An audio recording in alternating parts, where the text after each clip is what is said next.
I sure hope that you're not getting sick and tired of all these Christmas time is here cards. I promise that this will be the last one. Well, at least for a while. Hi, welcome to Stampin' with Diane. I'm Diane Evans, an independent Canadian Stampin' Up Demonstrator. Is it that obvious that I can't stop playing with this Christmas time is here product? It is available only for a limited time and only while quantities last. So there's no guarantee if you wait till the end of the month to get this that you're going to get it. So I would suggest that you get it sooner than later. Originally, I had an idea to do something with these dies here, and I tried many times, and I couldn't make my idea work. But I'm not giving up on that idea. I'll try to use it with another die, but this one just didn't work. It was just too intricate for it to work. So, and also, have you ever come across where you've tried to use different colors for a card and nothing is really working? Well, I tried using with this die here, or this stamp set here, I tried using cherry cobbler, and I just found it was just too dead. It wasn't, and I mean, I know that's a color that's kind of suggested for this stamp, but for the card I'm doing it with, and once I show it to you, you'll understand. And then I tried real red, and it didn't really do anything. And then the only other red that was available was Poppy Parade, and it worked. But I probably should have paid attention to the back side of the designer series paper, because it actually lists what colors are in your the designer series pack, and also in the catalog it lists, so it takes a lot of the guesswork out. So anyways, here's the card that we're going to do. You'll see it's quite bright with this foil paper, but when I had first done it, this and the cherry cobbler, it's just kind of dull, so that's why I ended up with that. So this is what we're going to use today.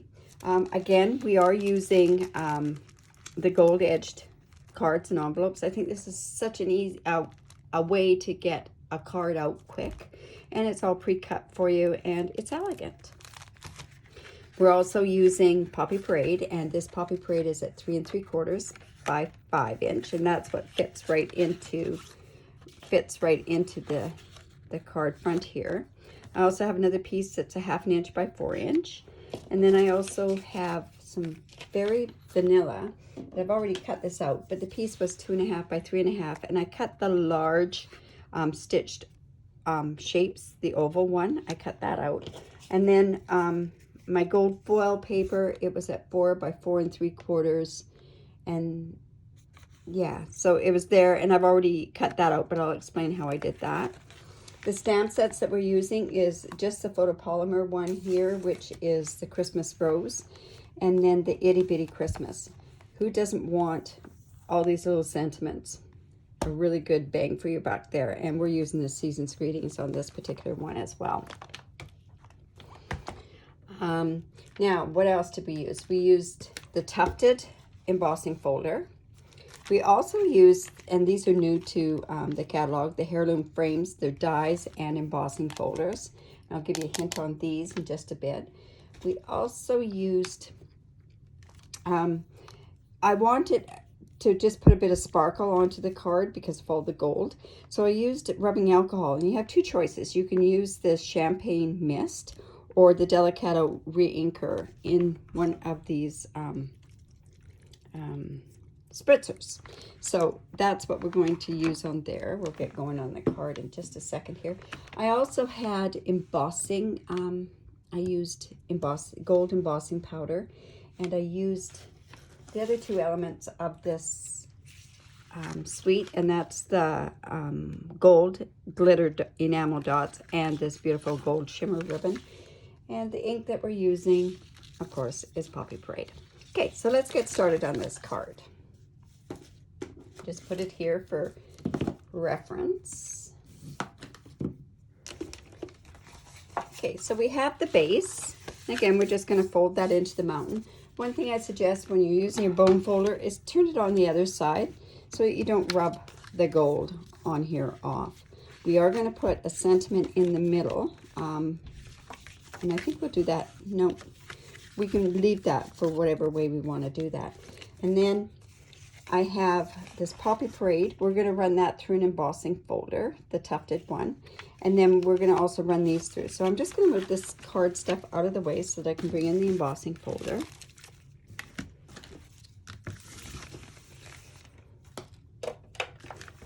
Now, my tufted embossing folder is one of the older ones, so I don't need this special 3D embossing plate, but I will for the heritage frames.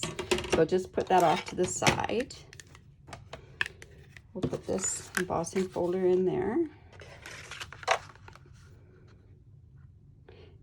This is such a pretty embossing folder. I think I got this too thick. Yep. Remember, if it doesn't fit through your through your Big Shot, it's too thick. So yeah, that's much better. So put that off to the side, and I have that. And then I'm also going to do, while I've got this out, we're going to do this. Now, this one happens to be the oval. They do cut out oval and the rectangle frames. When you do cut it out, it cuts out like this, and you also get this extra piece. Now, when I originally did this, I did this just with a scrap piece of paper because I was just trying it out. So I put this, and this will really help you and save an awful lot of headaches. So on my embossing folder, what I did was I actually taped this piece in here. Now, because this is just a scrap piece of paper, but I'll show you what I mean by showing it as a guide, because when you do this way, sometimes it would get a little uneven and that sort of stuff. So when you put this in here, and of course you want your shiny side, if you're using gold foil, to be where the Stampin' Up logo is. So all you're going to do, this, like I say, is stuck there. So all you're going to do is you're just going to put that in there and close up the frames. So that way I know that this is even. I played with it for a bit to begin with, but I know it's even now. So I'm just going to put it through the Big Shot. And like I say, I'm using the 3D embossing plate. And that just adds a little bit extra because this is, or it's a different width than that other cutting plate. And it just makes it so much easier. So there you go. And see how it's even? And that's because I took the time and I played with it, and I've attached it right in there. Haven't done the work so much with the, well, actually I haven't even worked with the rectangle one. So I haven't got my cheater, as I call it, in there. So we've got that. Now, this is what I was talking about. I wanted to get this a little shimmery. So, like I say, I put the rubbing alcohol in. I think this might have the Indelicato ink in there. And then I'm just going to spritz this. And it does dry quickly. I guess we could have done this before we ran it through the embossing folder. Ooh, there's a lot in that one. It's okay. And I guess it depends like how much you put in there, but see the shimmer on that? It's really quite pretty. I'll bring in my card again. And let's put that on there. Maybe we'll let that dry. It's really drying quite quickly anyways. I can feel it already. So let's just put that onto the front of the card.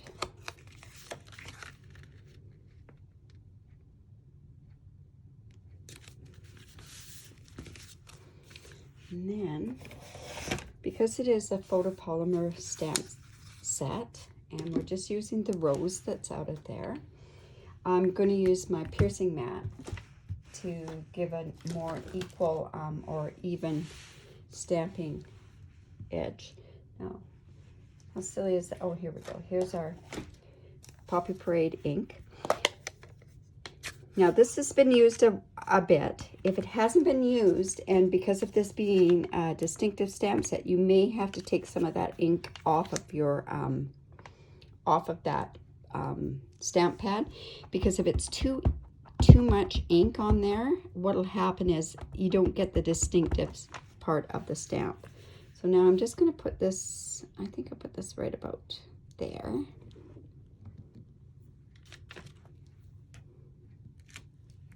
Beautiful.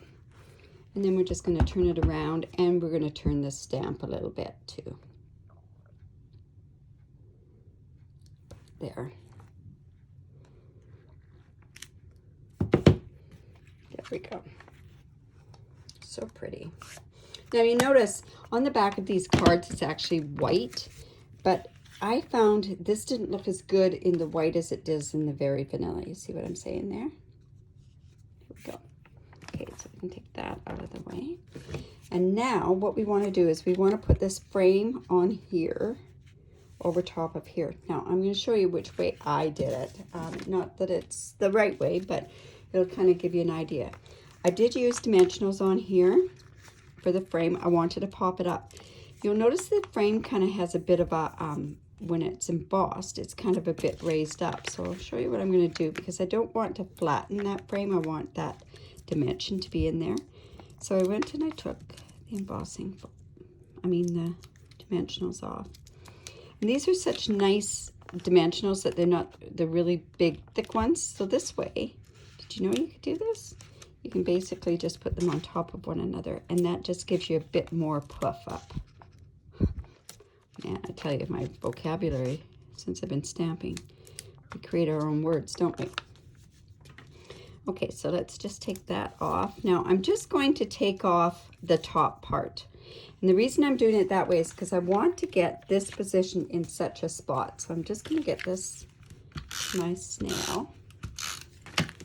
And I want this to be at the bottom. So all I'm going to do is I'm going to position this where I want it. That's right about where I want it. Top one's done. So now I can just slip that underneath there and put it. Oops.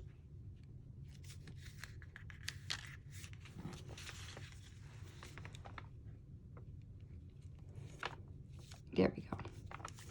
So now I've got that in the position I want it, and I can just come in here and take the backings off of the dimensionals here. Oops.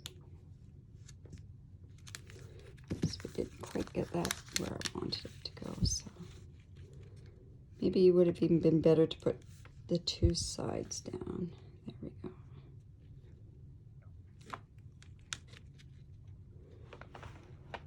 This really isn't that difficult. It's just because I've got the bone in the way that I can't see. There we go. Okay, then this little piece of Poppy Parade, I'm just going to use the embossing buddy. And if you don't have Versamark, you can always, because with these new stamp sets, you could use this to stamp there. But I'm using the Season's Greetings off of, from that Itty Bitty Greetings, and just going to line this up like so. Okay, I've got that. Yep, that's a pretty good spot. And I'm just going to dip this into my gold embossing powder. You can see I buy a lot of gold at the very, so that I can have this good. Oh, there you go. So, yeah. So we're just going to heat set that. I just can't get away from doing this embossing as well. So like I say, just put it on an angle and just move it.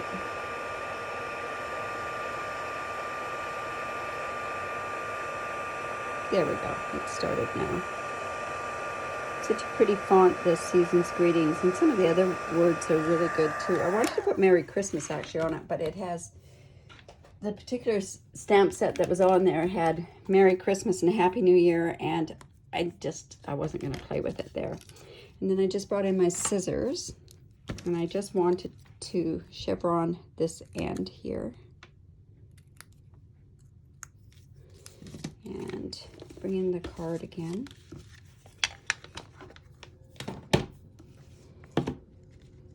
So I figured I was going to have to cut this a bit, but what I want to do is I kind of want to roll this. And originally I'd done this with a bone folder, and it kept getting creases in. So but I want it to roll and then just kind of come up at this end. So it's just like that. You know, like they have on banners on wreaths and that sort of stuff. That's why I wanted it to be like this. And then I just used my glue dots on there. And bring my take your pick tool in.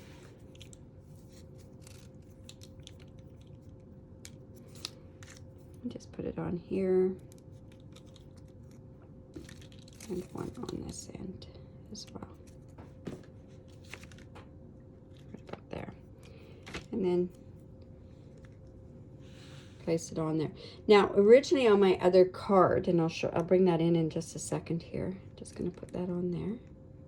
See, it's kind of got a bit of dimension on it. Not wanting to stay there. There we go. On this one, when I'd stamped it, I had left too much white space. That's why I stamped this a little bit closer in there. Now what we want to do is we want to put some of these gold glimmer dots on there. And I'm not sure exactly where I want to put them. I don't know where I'm going to use these big ones. Can I use a big one on this? Let's take a look.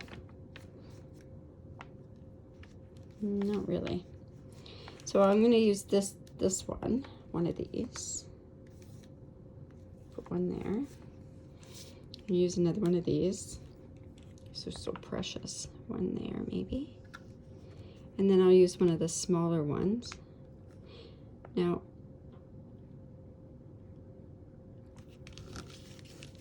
well, if it doesn't go off that way, there's another way that we can do this, where you're just going to slide it off there and put it on there like that. That looks too symmetrical, though, doesn't it? No, it's not going to want to come off. I wonder if I could get it back on this thing here.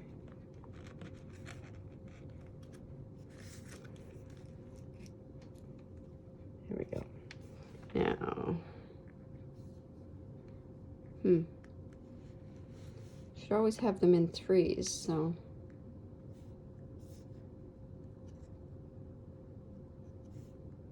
I'm just going to put one there. There we go. Well, that's not really going to work either. That was kind of silly. But anyways, now what we're going to do is I'm going to bring in some of this ribbon as well. And we're going to tie a bow. I have another way of tying bows, but this one's quite quick. So I'm just taking my bunny ears. I'm just going to tie that around there like so. How many people have problems tying bows? Imagine as my fingers get less nimble, I'm going to have problems, but I tend to tie an awful lot of bows for everybody in class. Oops, that's just...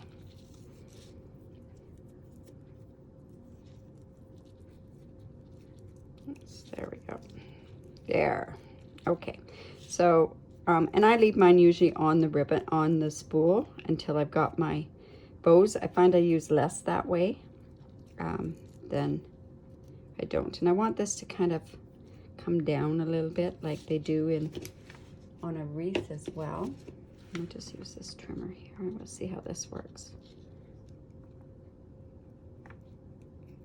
Oh, you can tell these are dull scissors. Okay, so I'm just going to put them with a glue dot.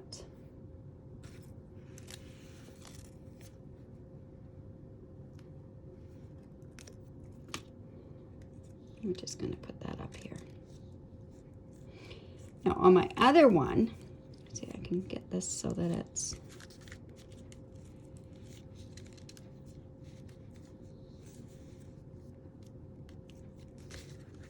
there we go. So there's our card. On the other one, what I did was I actually used my blend, but this was a cherry cobbler because I just took it off of the other card that I had done. So I don't know which one do you like best? The one with the red or with this? I'm gonna have to trim that off, but I haven't got my good scissors here, so I'll trim that off after. So I hope you like this. I hope you're inspired to make a card like this as well. Please leave a comment below, give me a thumbs up, or you know, just even give me suggestions for other videos that you'd like to see me do. I've started a YouTube channel, so please subscribe to it. Click on the bell and you'll get instant notifications when I do post a video. Also, if you do live in Canada and you purchase this bundle through me, on my online using this hostess code, I will send you a PDF file to complete 5 projects using this beautiful bundle. Or if you email me an order, I can also do that. But unfortunately, it's only available in Canada. But I will have the tutorial for sale after November the 17th because of me going away for the Stampin' Up on stage next week. But anyways, bye for now.